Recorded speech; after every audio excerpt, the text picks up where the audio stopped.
आपके लिए डिकोड करते हैं। आज हम सबसे पहले आपको यह बताएंगे कि कैसे मुंबई में जैब जुबैर अंसारी नाम के एक व्यक्ति ने 2 हिंदू सिक्योरिटी गार्ड्स पर चाकू से सिर्फ इसलिए हमला कर दिया क्योंकि ये दोनों हिंदू थे और इन्होंने कलमा पढ़ने से इनकार कर दिया। महाराष्ट्र के मुख्यमंत्री देवेंद्र फडणवीस ने आज खुद कहा है कि जुबैर अंसारी जिहाद के नाम पर हिंदुओं पर हमला करना चाहता था। आपको याद होगा पहलगाम में जो आतंकवादी हमला हुआ था उसमें भी आतंकवादियों ने पहले पर्यटकों से उनका नाम पूछा, फिर उनका धर्म पूछा और फिर कलमा पढ़ने के लिए कहा और जो कलमा नहीं पढ़ पाया उसकी हत्या कर दी। लेकिन अब हिंदुओं के खिलाफ वैसी ही नफरत मुंबई जैसे शहरों तक पहुंच चुकी है। आज हम इसी खतरनाक नफरत को आपके लिए डिकोड करेंगे। इसके बाद हम आपको दिखाएंगे कि जब सिंघम जैसे पुलिस अफसर फिल्मों में दिखाई देते हैं तो हमारे देश के लोग तालियां बजाते हैं, लेकिन जब इस प्रकार के बहादुर पुलिस अफसर जमीन पर उतरकर कुछ नेताओं की मनमानी को चुनौती देते हैं तो हमारे देश का ही सिस्टम और हमारे ही नेता उनके खिलाफ खड़े हो जाते हैं।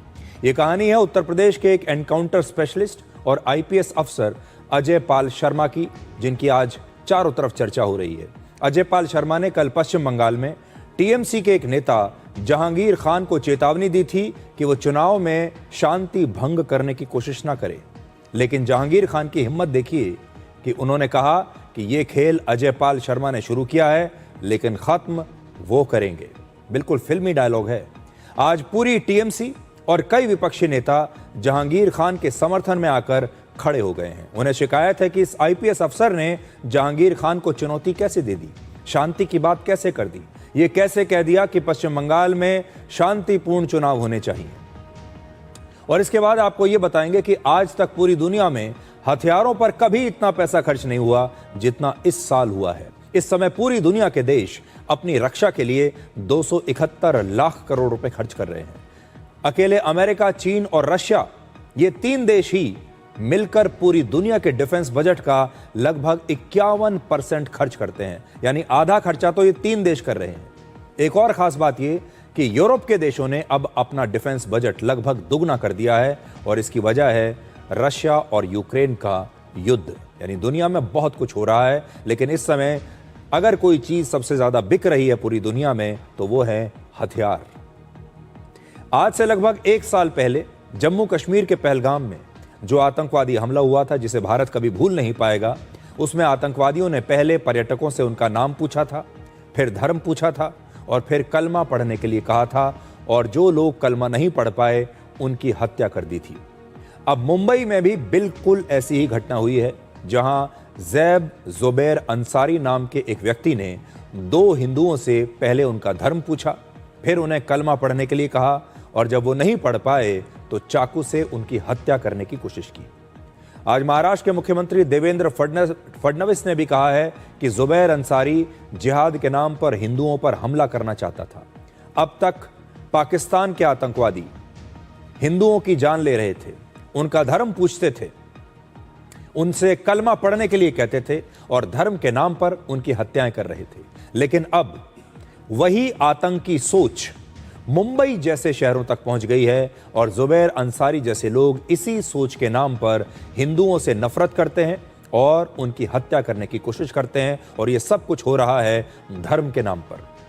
सबसे पहले यह समझिए कि हुआ क्या है।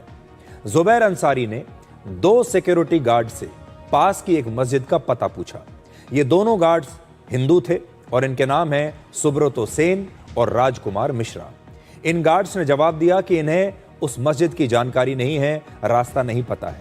इसके बाद जुबैर अंसारी ने इनसे इनके धर्म के बारे में पूछा।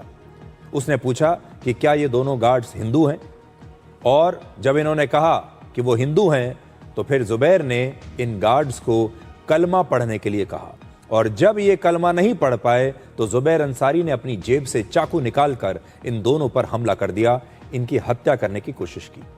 जिस जगह पर यह घटना हुई वहां पर सीसीटीवी कैमरा लगा हुआ था और उसकी फुटेज के आधार पर जुबैर अंसारी की पहचान की गई। यह वही तस्वीर है जिसमें जुबैर अंसारी एक गार्ड के साथ खड़ा हुआ है और इसके ठीक बाद उसने दोनों गार्ड्स पर हमला कर दिया। यह तस्वीर आप देख सकते हैं। इसके बाद पुलिस ने जुबैर को गिरफ्तार कर लिया। जांच के बाद पुलिस को जुबैर अंसारी के घर में हाथ से लिखे कुछ नोट्स मिले जिसमें इसने लोन वुल्फ हमले का जिक्र किया है।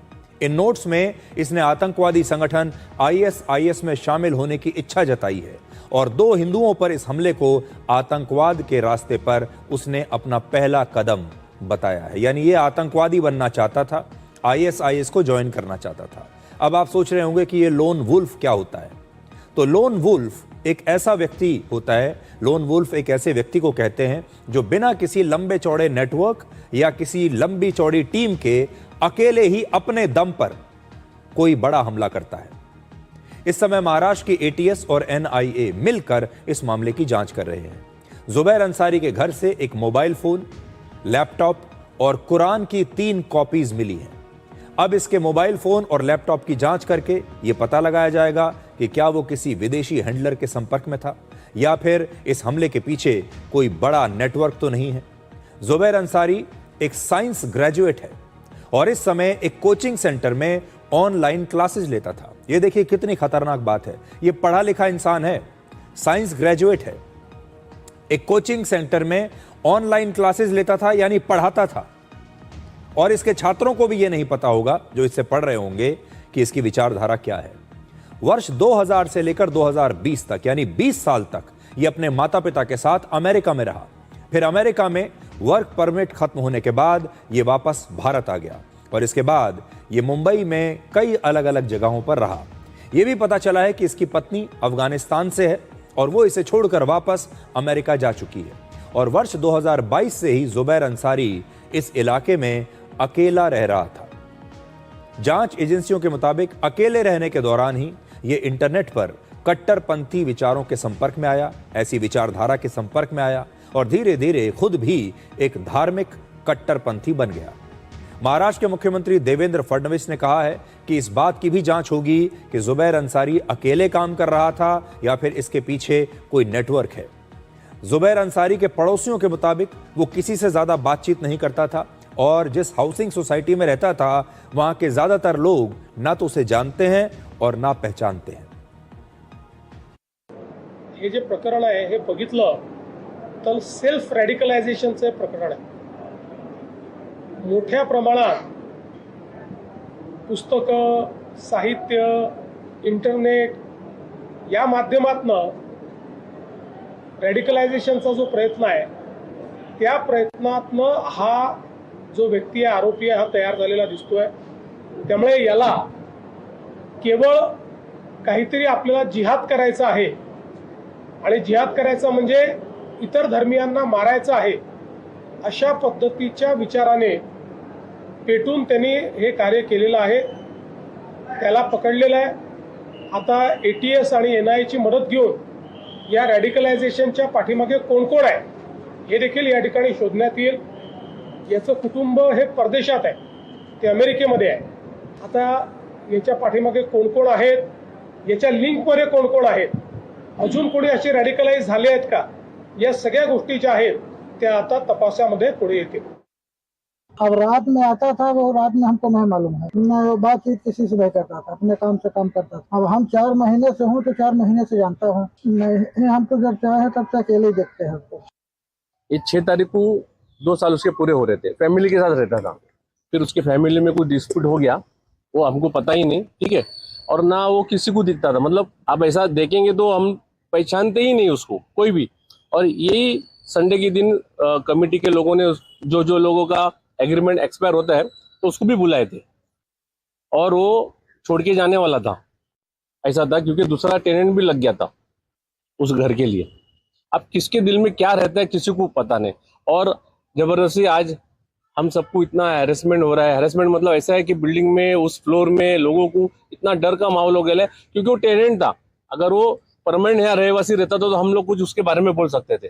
और अभी मालूम पड़ा कि वो अपने वाइफ को तलाक भी दे दिया, परिवार से अलग भी है वो। यहां पर आप सबके लिए 2 बातें बड़ी महत्वपूर्ण हैं। पहली बात तो यह, जैसा कि उसके पड़ोसी बता रहे हैं कि किसके दिल में क्या है, किसके मन में क्या चल रहा है, ये कैसे पता चलेगा, ये कोई नहीं जानता। इस प्रकार के जो लोग हैं इनकी क्या मंशा है, इनके मन में क्या चल रहा है, ये कोई नहीं जानता। और इससे आप सबको बहुत सावधान रहने की आवश्यकता है। अब आप सोचिए, ये जो जुबैर अंसारी है ये सुबह सुबह 4 बजे सड़क पर घूम रहा है। सुबह 4 बजे की घटना है जो मैंने अभी आपको बताई। और वहां पर इसे 2 सिक्योरिटी गार्ड मिलते हैं। उनसे पहले नाम पूछता है, उनका धर्म पूछता है, कलमा पढ़ने के लिए कहता है और फिर चाकू से उनकी हत्या करने की कोशिश करता है। यह सब सुबह 4 बजे हो रहा है। अभी ये 2 सिक्योरिटी गार्ड्स के साथ हुआ है और ये तो सिक्योरिटी गार्ड है। अगर कोई आम व्यक्ति होता तो क्या होता सोचिए। ये आपके साथ भी हो सकता है। और इस प्रकार के जो लोग होते हैं, जैसा कि पड़ोसी खुद बता रहे हैं, ये इसी प्रकार से रहते हैं। किसी पड़ोसी को भी इनकी खबर नहीं होती ये कब आते हैं कब जाते हैं। कोचिंग इंस्टीट्यूट में ऑनलाइन क्लासेस ले रहा है। उस कोचिंग इंस्टीट्यूट में भी लोगों को नहीं पता होगा कि इसके मन में क्या चल रहा है। इसके छात्रों को भी इसके बारे में नहीं पता होगा। और मैं आपको यह बताना चाहता हूं कि आपके आसपास भी न जाने कितने ऐसे लोग होंगे जिनके मन में कुछ इस समय चल रहा होगा और वो भी शायद इसी तरह नफरत के बारूद से भरे हुए होंगे। हो सकता है उनके मन में भी धार्मिक कट्टरवाद भरा हुआ हो। और दूसरी बात यह है कि जब इस प्रकार के लोग एक खास धर्म के नाम पर ऐसी घटनाएं करते हैं तो उस धर्म के सारे लोग बदनाम होते हैं। यह भी एक बहुत बड़ी बात है। मुंबई में जुबैर अंसारी नाम का व्यक्ति सड़क पर कलमा पढ़ने का दबाव बना रहा था, तो यहां आपने ये देखा, जिससे आप सबको अब सावधान रहने की जरूरत है। लेकिन दफ्तरों में क्या हो रहा है अब वो भी देखिए।